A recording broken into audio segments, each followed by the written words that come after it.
Welcome, Wastelanders, to the Post-Apocalyptic Joe and a Cinematic Wasteland audiobook podcast. My name is Joe Gillis, and I'm the writer and narrator of this serial fiction series.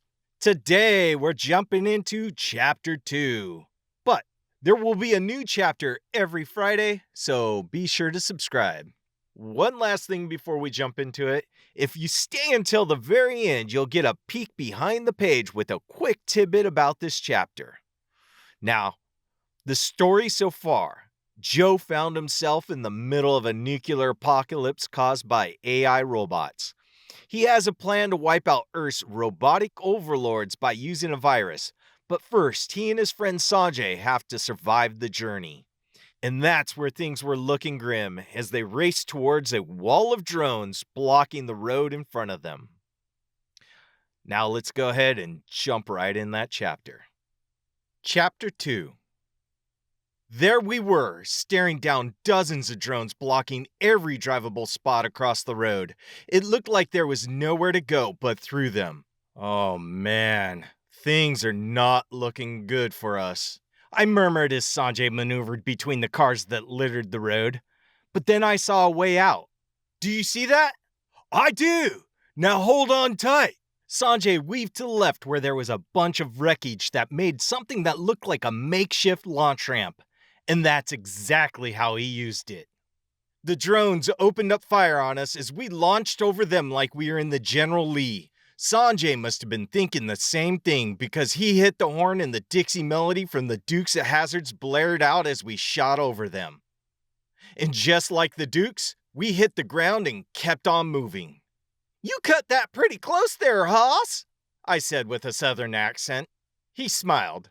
I installed that horn just for you. Good choice, Reese. Thanks, Sarah. We both laughed as he continued to show off his skills, somehow keeping us alive. So check this out, man. Rumor has it that a couple guys working on the Dukes of Hazzard heard a car driving by when it blasted out the iconic horn song. You know, they knew they wanted it the moment they heard it, so they chased down the car and bought it off the guy for like $300. We're in a life and death situation and that's what you're thinking about? Hey, you can't install a horn like that and not expect me to say anything. I mean, come on. You know me better than that. Fair enough. I wonder what those drones were thinking as we flew over them. They probably searched their databases and discovered the same info I just threw down. That, and the chances are good that they're trying to wrap their AI head around how you made this car fly. They won't find that in any database. Sanjay smirked. Yeah, you got that right. Especially after they discovered that show went through 1 or 2 cars an episode because of jumps like that one. Sanjay gave me a look that spoke loudly. Really? Now's not the time. What? Come on, man. You know me. I can't let this knowledge go to waste. He just shook his head. Yeah. Just so you know, they probably think we're racist too. Huh? Dude, I'm surprised nobody told you when you were picking out the horn for this beast. What do you mean? Man, that song has racist origin, you know? Just like the ice cream truck jingle. I dropped that little nugget to help Sanjay not feel so racist. Come on, really? In the Ice Cream Man song too? My Indian grandmother is driving around in her ice cream truck with that song blaring. Dude, your grandma's a racist, I joked. My Nana is no such thing, and you shouldn't joke about that. He was almost serious. Okay, I know. But I don't think most of us see that song in that way. Heck, I never saw either of those songs that way because they were tied to positive things in my life, you know. Like the Dukes of Hazzard and of course the freaking Ice Cream Man. Sanjay cut me off. Or woman. Okay. Or woman. I gestured with my hand, signifying the correction as I nodded in agreement. Yeah, it sort of sucks, but some things we just have to let go of. Dude, why didn't you throw down that knowledge before I installed the horn?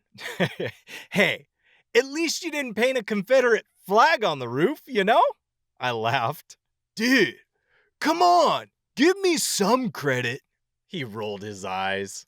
You know, in all fairness, I think everyone on the Dukes of Hazzard just saw the General Lee as a symbol of a rebellion spirit and not anything about race. I'm sure in hindsight, they're wishing they would have picked the Alliance Starbird from Star Wars or something like that to paint on the roof. Dude, that would have gone great with the orange car.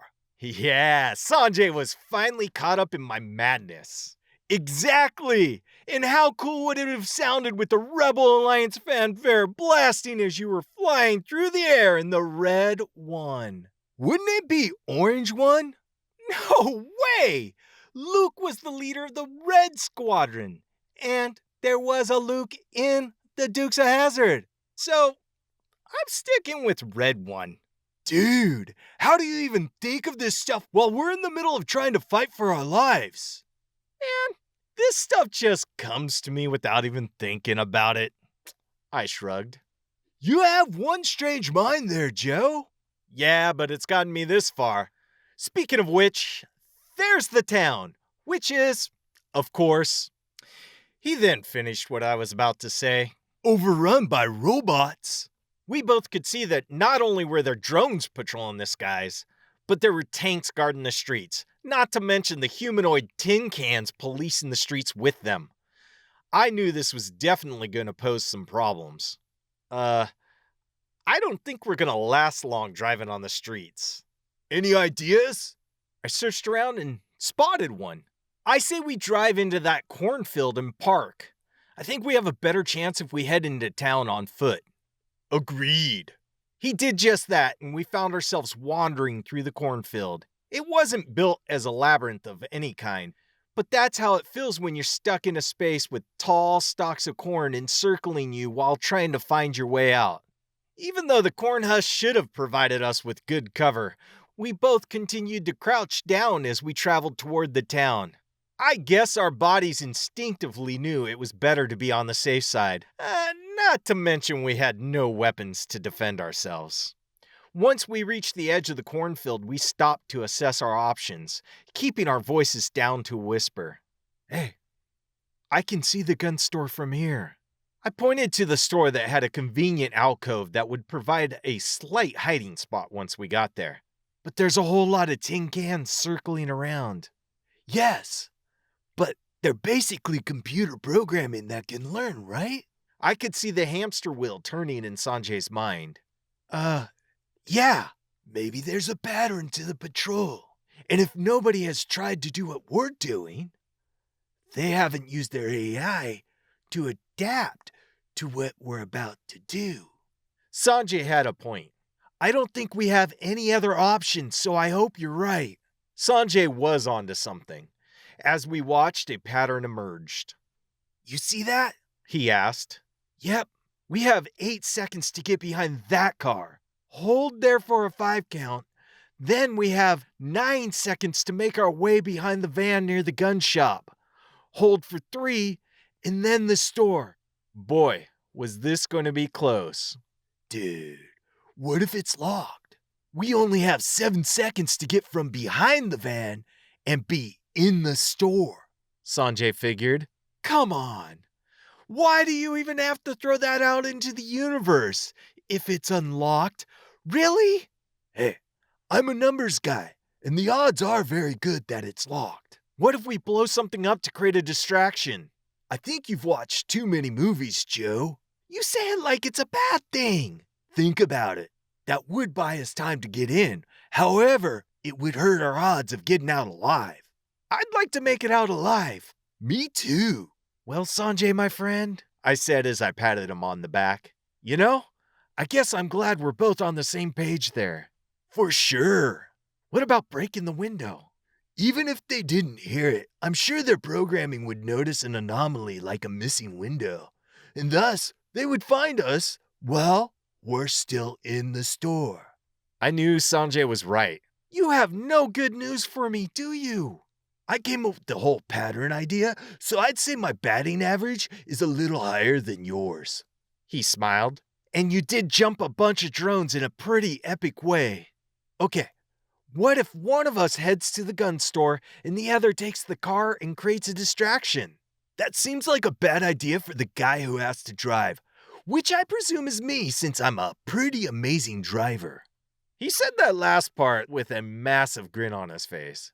Yeah, I'd like to veto any idea that leads to my death. Sanjay decided before I could throw in my vote. Fine. Just so you know, I had faith you would have lived. I shrugged. That's nice, but I'm not sure that the robots would agree. He nodded in their direction. Maybe we're overthinking this whole thing. I say we give it a try. If it is locked, we'll figure out plan B while hiding underneath that van. Dude, I'm not sure I like your plan. Do you have a better one? No. Sanjay conceded. Then my plan it is. We waited until they cycled through again. Go! I called out and we both bolted to the car while counting. 1 1,000, 2 1,000, 3 1,000, 4 1,000, 5 1,000. We made it, crouching down with our backs to the trunk. We went through the remainder of our 8 count, then our 5 count before rushing to our next location. Go! I said as we switched over again. 1 1,000, 2 1,000. And that's when Sanjay tripped. This concludes Chapter 2 of Post-Apocalyptic Joe in a Cinematic Wasteland. Written by Joe Gillis and read by Joe Gillis. Ah, snap, man. Things are not looking good for Sanjay. But on a positive note, who knew a Camaro could fly, right? Too bad Sanjay can't. So, I gotta ask you, do you think they'll make it out alive? Well, tune in next week to find out. Okay, so I promised you a little peek behind the page.